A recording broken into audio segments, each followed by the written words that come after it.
Assalamu alaikum friends, how are you?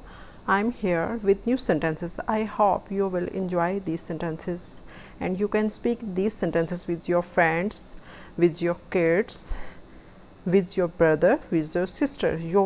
I hope you will enjoy it. Thank you. Let's start. कितनी खुशी की बात है. How joyful. How joyful. How disgraceful.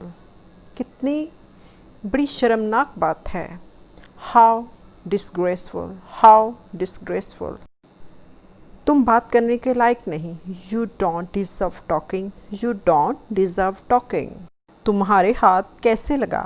How did you come by this. How did you come by this. इसे मेरी नज़रों से दूर ले जाओ. Get him out of my sight. Get him out of my sight. आप किससे मिलना चाहते हैं. Who do you want to meet. Who do you want to meet. मेरा ये मतलब नहीं था. I didn't mean it. I didn't mean it.